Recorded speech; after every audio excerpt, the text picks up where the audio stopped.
Moby Dick by Herman Melville. Chapter 1 Loomings. Call me Ishmael. Some years ago, never mind how long precisely, having little or no money in my purse and nothing particular to interest me on shore, I thought I would sail about a little and see the watery part of the world. It is a way I have of driving off the spleen and regulating the circulation. Whenever I find myself growing grim about the mouth, whenever it is a damp, drizzly November in my soul, whenever I find myself involuntarily pausing before coffin warehouses and bringing up the rear of every funeral I meet, and especially whenever my hypos get such an upper hand of me that it requires a strong moral principle to prevent me from deliberately stepping into the street and methodically knocking people's hats off, then I account it high time to get to sea as soon as I can. This is my substitute for pistol and ball. With a philosophical flourish, Cato throws himself upon his sword. I quietly take to the ship. There is nothing surprising in this. If they but knew it, almost all men, in their degree, some time or other, cherish very nearly the same feelings towards the ocean with me. There now is your insular city of the Manhattoes, belted round by wharves, as Indian Isles by coral reefs. Commerce surrounds it with her surf. Right and left the streets take you waterward. Its extreme downtown is the Battery, where that noble mole is washed by waves and cooled by breezes, which a few hours previous were out of sight of land. Look at the crowds of water gazers there. Circumambulate the city of a dreamy Sabbath afternoon. Go from Corlier's Hook to Coenties Slip, and from thence by Whitehall northward. What do you see? Posted like silent sentinels all around the town stand thousands upon thousands of mortal men fixed in ocean reveries, some leaning against the spiles, some seated upon the pierheads, some looking over the bulwarks of ships from China, some high aloft in the rigging as if striving to get a still better seaward peep. But these are all landsmen, of weekdays pent up in lath and plaster, tied to counters, nailed to benches, clinched to desks. How then is this? Are the green fields gone? What do they here? But look, here come more crowds, pacing straight for the water, and seemingly bound for a dive. Strange. Nothing will content them but the extremest limit of the land. Loitering under the shady lee of yonder warehouses will not suffice. No, they must get just as nigh the water as they possibly can without falling in. And there they stand, miles of them, leagues. Inlanders all. They come from lanes and alleys, streets and avenues, north, east, south, and west. Yet here they all unite. Tell me, does the magnetic virtue of the needles of the compasses of all those ships attract them thither? Once more, say you are in the country, in some high land of lakes. Take almost any path you please, and 10 to 1 it carries you down in a dale, and leaves you there by a pool in the stream. There is magic in it. Let the most absent-minded of men be plunged in his deepest reveries, stand that man on his legs, set his feet a-going, and he will infallibly lead you to water, if water there be in all that region.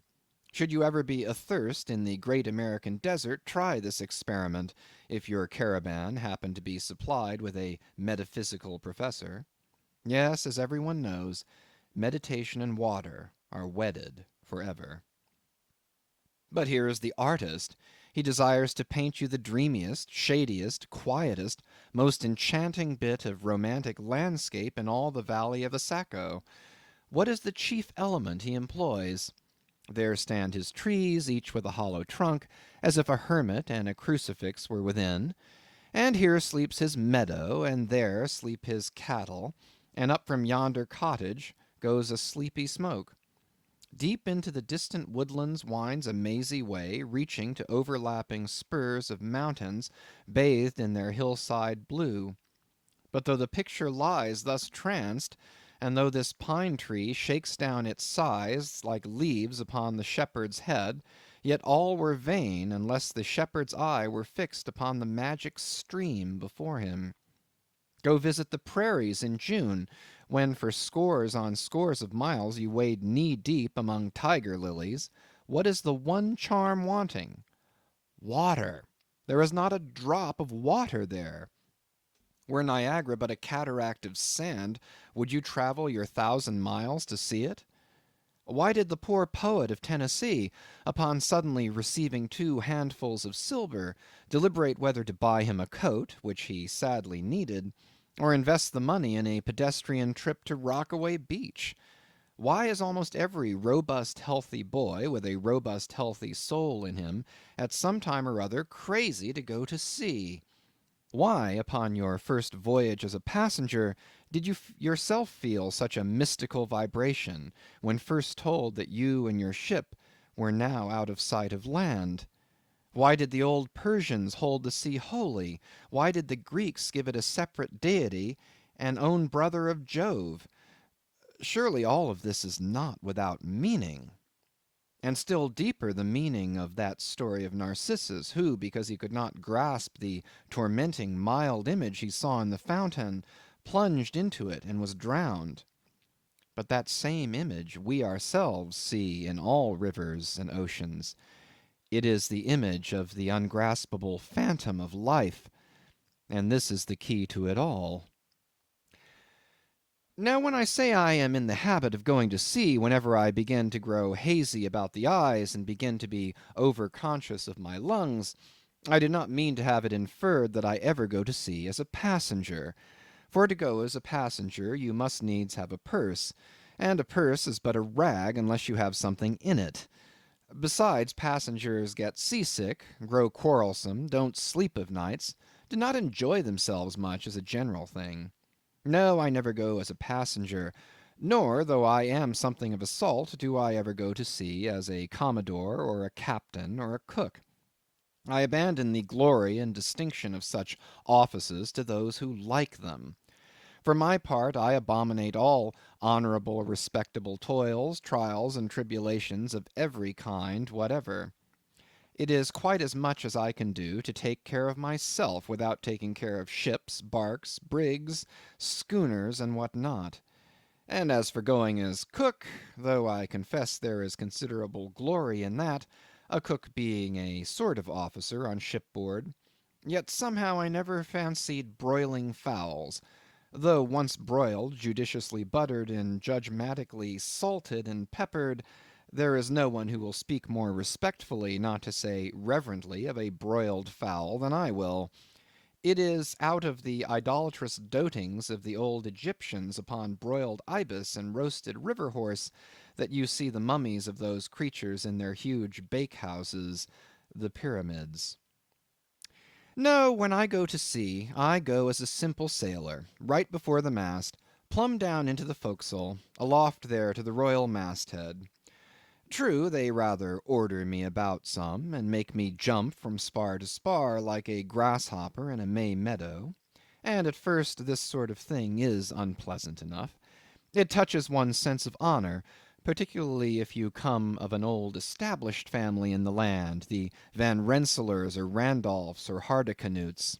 And more than all, if just previous to putting your hand into the tar pot you have been lording it as a country schoolmaster, making the tallest boys stand in awe of you. The transition is a keen one, I assure you, from a schoolmaster to a sailor, and requires a strong decoction of Seneca and the Stoics to enable you to grin and bear it. But even this wears off in time. What of it if some old hunks of a sea captain orders me to get a broom and sweep down the decks? What does that indignity amount to, weighed, I mean, in the scales of the New Testament?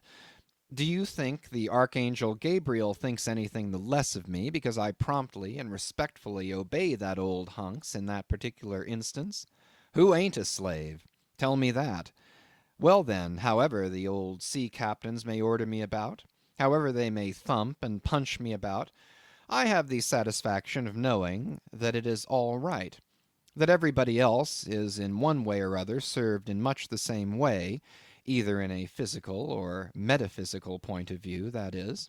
And so the universal thump is passed round, and all hands should rub each other's shoulder blades and be content.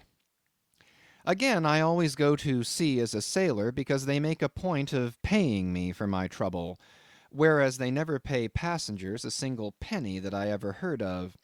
On the contrary, passengers themselves must pay. And there is all the difference in the world between paying and being paid. The act of paying is perhaps the most uncomfortable infliction that the two orchard thieves entailed upon us. But being paid, what will compare with it? The urbane activity with which a man receives money is really marvelous, considering that we so earnestly believe money to be the root of all earthly ills, and that on no account can a moneyed man enter heaven. Ah, how cheerfully we consign ourselves to perdition.